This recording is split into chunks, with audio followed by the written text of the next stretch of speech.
আসসালামু আলাইকুম ভিউয়ার্স, আজকে একটা নতুন রেসিপি নিয়ে হাজির হয়ে গেলাম। তো আমি লটকা মাছের রেসিপি দেখাবো। পরিমাণ মতো তেল দিয়ে দিলাম। তেলটা গরম হয়ে গেলে আমি এখানে পরিমাণ মতো পেঁয়াজ কুচি দিয়ে দিব।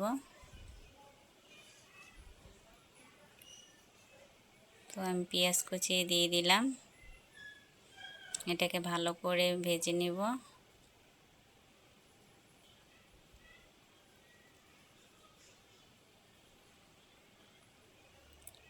এটা ভালো করে ভেজে নেওয়ার পরে আমি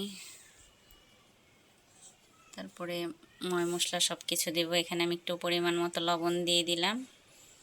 তো এটা প্রায় ব্রাউন কালার হয়ে এসেছে। এখন আমি এখানে মশলা দিব।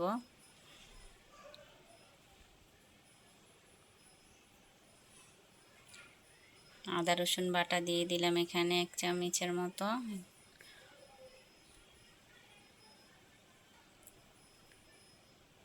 এখানে হলুদ ফাঁকি দিয়ে দিলাম কিছুটা। তারপর সামান্য পরিমাণ মরিচ বাটা দিয়ে দিলাম।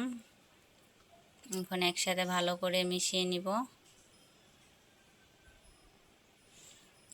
তো এখানে আমি একটা টমেটো কুচি দিয়ে দিলাম, কিছু কাঁচা মরিচ পিস করে রেখেছিলাম ওটা দিয়ে দিলাম। তো এখন আমি ভালো করে এটাকে কষিয়ে নিব।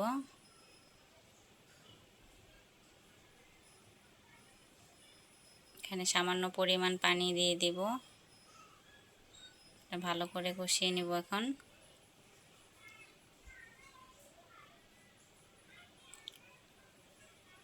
ভালো করে কষিয়ে নিচ্ছি কিছুক্ষণ।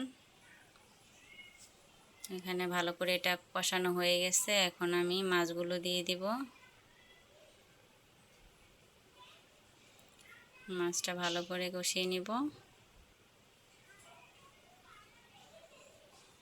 মাছটা ভালো করে কষিয়ে নিলাম। তো এখানে পানি একটা বেশি লাগে না, এই মাছটাই কেমন ভিজা ভিজা, মানে পানি থাকে অনেক। তো হালকা পরিমাণে একটু সামান্য পানি চাইলে দিয়ে দিতে পারেন। আমি একটু সামান্য পরিমাণে পানি দিয়ে দিব।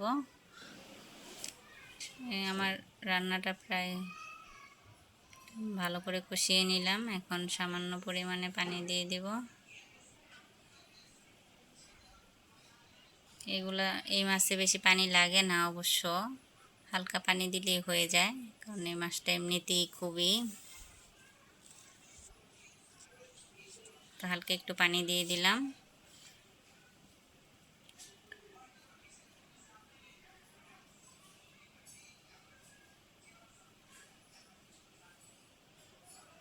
এটা প্রায় হয়ে এসেছে। এখন আমি ধনিয়া পাতা দিয়ে দিব। ডিপে আমার ধনিয়া পাতা ছিল, ওইটা আমি নামিয়ে দিয়ে দিলাম।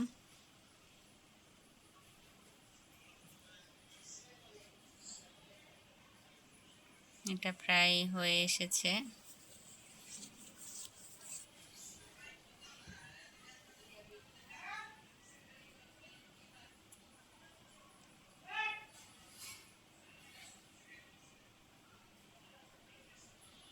আমি ধনিয়া পাতাটা এখন ছড়াই দিলাম।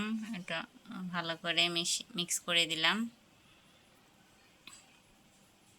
এইভাবে বাসায় অবশ্যই ট্রাই করে দেখবেন ভিউয়ার্স। যদি ভিডিওটা ভালো লেগে থাকে তাহলে লাইক কমেন্ট শেয়ার করে দিবেন। এখন পরিবেশনের পালা। তো আমার রান্নাটা প্রায় শেষের দিকে। এখন আমি চুলাটা অফ করে দিব। তো এখানে পরিবেশন করে নিলাম। যদি ভিডিওটা ভালো লেগে থাকে তাহলে লাইক কমেন্ট শেয়ার করে দিবেন, পাশেই থাকবেন, বেল আইকনটি বাজিয়ে দিবেন। আল্লাহ হাফেজ।